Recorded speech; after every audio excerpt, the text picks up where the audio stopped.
열왕기하 24장입니다. 참 이게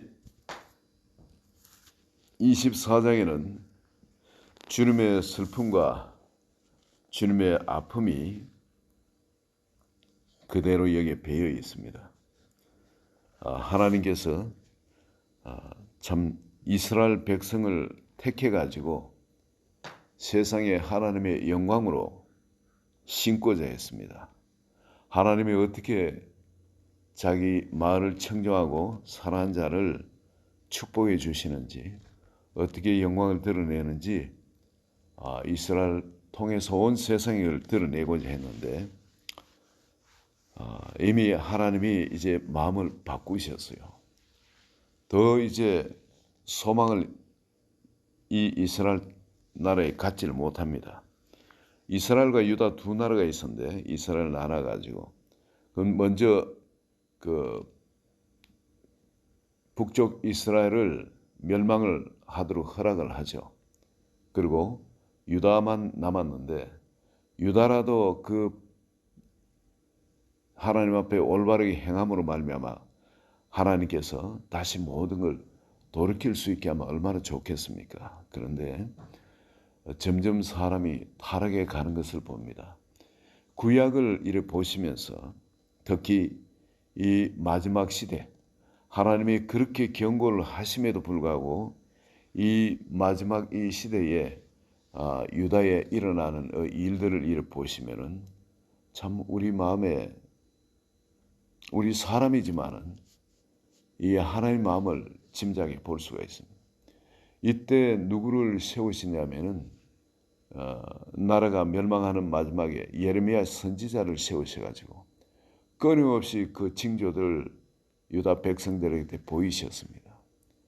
성이 허물어지는 것 그런 거라든지, 아니 사람이 어떻게 좀 뻘겋고 말이죠. 그렇게 다니는 거라든지. 이제 이렇게 포로로 끌려간다는 겁니다. 뻘겋게 가지고. 그리고 그 개똥을 가지고 그 밥을 지어 먹고 등등. 이 사람들이 그렇게 산다는 거죠. 이렇게 정하고 부정한 것도 없고 먹기 위해서는 이 사람 별짓을 다 할 수밖에 없는 그런 처참한 지경에 들어가게 된다는 거예요. 머리카락을 잘라가지고 그냥 칼에 그냥 쓰러진 이 이스라엘 백성들이 이렇게 전부 다 칼에 배임을 당할 것이라 등등 그런 경고를 끊임없이 눈물의 선지자, 그의 눈에 눈물이 사라지질 않았죠. 그 통곡 소리가 사라지질 않았죠. 내 딸 이스라엘을 향하여, 유다를 향하여 참 어찌 울지 않을 수 있냐 말이죠. 그 예레미야가 눈에 눈물이 마를 날이 없습니다. 그 슬픔이 바로 하나님의 슬픔입니다. 그 백성을 향하여 그냥 계속 경고를 하시고 또 하나님이 하실 일에 대해서 알려줘도 이스라엘 백성은 돌이킬 수가 없었습니다. 이미 마음이 화인을 받은 그런 상태. 신약에 들어오면은 우리 하나님 믿는 백성이 주로 이제 이런 이야기를 합니다. 우리가 예수를 믿다가 뭐 그렇게 뜨겁게 하나님을 사랑하고 살지 않아도 나는 구원받을 수 있어. 왜 그러냐? 아니 마지막 때 하나님 앞에 회개하면 되지 뭐. 십자가의 강도를 봐. 그렇게 구원받으면 되는 거 아니냐? 그런데 여러분, 십자가의 강도가 우리는 쉽게 생각하는데 그건 보통 사람이 아닙니다. 심지어 제자들도 전부 다 그 예수님을 메시아라고 인정을 안 하고 다 도망을 갔습니다. 그분이 정말 메시아라면 도망갈 사람은 없죠. 메시아라고 인정을 안 했습니다. 그분이 부활하는 걸 아무도 믿지를 않았습니다. 제자들 중에 믿는 사람이 없었어요. 부활에게 나타나도 믿지를 못하고 막달라 마리아에게 그렇게 이야기를 해도 사람들이 믿지를 않았던 걸 여러분 보세요. 심지어 부활의 모습을 보여줘도 사람들이 믿지 않은 제자들도 있습니다. 그런데 이 십자가의 강도는 예수님을 믿었습니다. 그리고 한 말이, 이 사람은 그 삶에 행한 것 중에 죄라는 것이 없었다는 거예요. 하나도 잘못된 것이 없었다고 그렇게 이야기를 합니다. 그만큼 예수님을 따라다니면서 알던 사람이라는 거죠. 그의 삶의 행위가 어떤 것인가. 그리고 또한 예수님한테 주여 당신의 나라가 임할 때에 나를 기억하소서. 하나님의 이 땅에 행하시는 그 일, 그 구원에 대해서 하나님 나라에 대해서 믿은 겁니다. 그리고 이분이 메시아란 걸 믿었어요. 모든 사람 다 부정하는 그 시점에 이 십자가의 강도는 예수님이 메시아인 걸 믿었던 사람입니다. 그분이 말씀하는 이 하나님 나라, 이 땅에 임할 하나님 나라에 대해 철저하게 믿었던 사람입니다. 모든 사람 부인하는 그 상황. 그 십자가 강도를 가볍게 생각하시는데 그런 것이 아닙니다. 여러분, 그 마음이 그분은 화인받지 않았던 겁니다. 그러나 일반 사람들은 유대인들처럼 아무리 외쳐도 하나님 앞에 철저하게 그런 회개의 자리에 나올 수가 없는 거예요. 이미 화인받고 나면. 계속 이 24장에도 보고 23장에도 그렇지만은 이 머나세 이후에 일어나는 그 모든 일들, 그 일들을 보시면은 사람이 돌이키고자 하지만은 이 백성들이 돌이킬 수가 없는 그런 상태에 들어가 버립니다. 이 죄의 타성에 빠져버리고 죄가 주는 그 달콤함에 그냥 붙들려 가지고 돌아설 마음이 없습니다. 형식적인 회개는 있지만은 마음 근본에 그 깊은 회개는 없는 것을 봅니다. 하나님께서 이 구약 성경, 이 성경을 통해서 우리에게 말씀하시는 게 뭡니까? 이 마지막 이 이스라엘과 유다 나라를 멸망시키는 그 과정에 하나님께 손을 들고 그냥 지켜보고만 계시죠. 주변 나라에 의해서 멸망되는 과정을 하나님 도우시질 않습니다. 놔두십니다. 이 멸망해 가는 이 이스라엘과 유다를 보고 우리 마음에 드는 분명한 깨달음이 있어야 됩니다. 이것은 뭐냐면 하나님이 아무리 부르시고 택하시고 은혜 부어주시고 수많은 기사와 이적, 여러분 유다와 이 이스라엘에 베푸신 하나님의 초자연적인 기사와 이적이 어디 한 곳도 가집니까? 그분들 그 사람들에게 주신 약속들이 도무지 딴 사람들은 경험도 못 해본 그 엄청난 약속들이 얼마나 많았습니까? 그리고 그 하나님께서 그들을 사랑하셔서 약속의 땅에 인도하실 때까지 그 하나님이 어떤 수고를 하셨는지, 어떤 마음의 어려움을 겪으면서도 그들을 용서하시고 또 인내하시고 또 은혜를 또 자비를 베푸시면서 사랑을 베푸시면서 그들을 인도했는지 우리 성경이 자세히 설명하고 있습니다. 그렇지만은 그 언약을 저버리고 할 때 하나님께서 이 언약의 말씀대로 이들이 멸망해 가는 걸 하나님이 손을 들고 지켜볼 수밖에 없었다는 거예요. 여러분 그냥 손 들고 그냥 지켜보는 것이 아니라 예레미야의 그 통곡이 바로 하나님의 통곡입니다. 하나님의 영이시기 때문에 아무리 우셔도 사람들이 깨닫지를 못합니다. 그래서 하나님의 선지자, 하나님의 입을 대신할 선지자를 통해서 통곡하신 겁니다. 하나님이 통곡하신 거예요. 어떻게 보면 이제 화인받은 이 미친 백성들, 자기 백성들이 그들 앞에 뻘거벗고 순행하면서 너희들이 이렇게 포로로 잡혀간다고 하나님이 우리 앞에 뻘거벗기고 그렇게 눈물로 통곡하면서 길거리를 순행하신 겁니다. 여러분 그렇게 너희들이 이렇게 음식을 먹게 된다고 개똥을 가지고 그 밥을 지어가지고 사람 똥을 인분을 가지고 밥을 지어가지고 그걸 먹게 되는 그런 자리에 들어가는 거. 성벽이 이렇게 허물어지고 너희가 전부 다 포로로 이렇게 잡혀갈 거는 성 한쪽을 헐면서 그렇게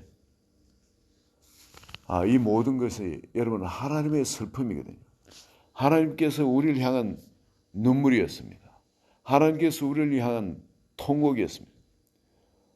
그렇게 외치고 그렇게 눈물을 흘며 그렇게 사정을 하고 깨닫게 그렇게 오랜 세월 동안 예레미야가 그렇게 선지자가 그 하나님 마음을 대신해서 하나님의 입술을 대신해서 백성들에게 선포했지만 이 백성들은 여전히 죄를 짓습니다. 여기 나오는 요야김,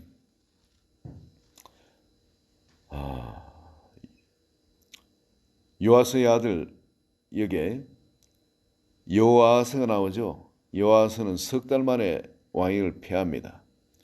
여야김이 나왔는데 11년입니다. 그렇지만 여전히 여호아스도 죄 가운데, 여야김도 죄 가운데. 그리고 여야긴, 그의 아들 여야긴이 석 달 동안 통치하는데 이는 항복해 버립니다. 그래서 다 포로로 잡혀가고 마지막 왕이 이제 시드기야, 그러니까 요아스 왕의 아들이죠. 그 시드기야가 왕이 되지만 11년간 기회를 주셨습니다. 선지자가 예레미야 선지자 눈물로 통곡하면서 그들에게 계속 하나님께로 돌이키도록 그렇게 울면서 말씀을 선포했지만 역시 여전히 죄 가운데 있었고 여전히 우상을 섬기고 그랬습니다. 돌이키고 이제 돌이킬 수가 없는 거예요. 마음이 그냥 화인받은 그런 자리에 들어갑니다. 그리고 멸망된 이 이스라엘, 유다, 이들 바라보면서 우리 주님이 신약에 예수님이 우리에게 주신 이 복음에 대해서 우리는 다시 생각해야 됩니다. 이 십자가의 강도처럼 우리는 마지막에 그렇게 쉽게 구원받을 수 있는 그런 게 아닙니다. 주님이 우리를 예수 그리스도께서 이 땅에 오셔서 은혜로 우리를 구원해 주셨지만은 우리가 이 세상에 살아가는 삶은 끊임없이 열매 맺는 삶인 겁니다. 점점 업그레이드 되어 가야 되지 그 자리에 머무는 것도 안 됩니다. 죄 가운데 빠지는 건 더더욱 안 됩니다. 죄 가운데 있으면 이거 뭐 구제불능이 되죠.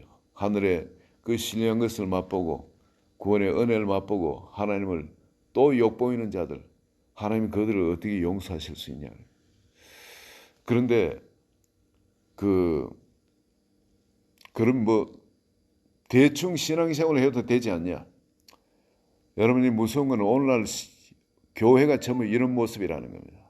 오늘날 교회가. 오늘날 성도님들이 많은 사람들, 여기 계신 분들은 아니지만 많은 분들이 신앙이 이렇다는 겁니다. 차지도 않고 덥지도 않다는 겁니다. 하나님은 그렇게 신앙생활을 할 때 뭐라 그럽니까? 토하여 내친다. 차든지 차라리 뜨겁든지 하라. 미지근한 신앙은 토하여 내치겠다. 예수님이 하신 말씀이 그게 바로 진리입니다. 우리가 이 구원을 받았는데 이 구원을 어찌 등한시할 수 있겠습니까? 주님께서 우리를 대신해서 희생하시고 이 사랑의 불, 이 열정의 불을 우리에게 던지셨는데 이 불이부터가 계속 활활 타는 수밖에 다른 길은 없어요. 생명의 길은 이 불길 가운데서 우리가 사는 수밖에 없습니다. 여러분 아시지 않습니까? 이 불이 붙어 있지 않으면은 우리는 금방 세상의 그 강물에 휩쓸려 가게 되어 있습니다. 세상의 강물이 얼마나 강력합니까? 요즘 특히 이 팬데믹 시대 때 사람들을 휩쓸어가는 그 세속의 물결이 얼마나 강력한지 여러분 아시는 불과 1년 만에 믿는 사람 한 30%가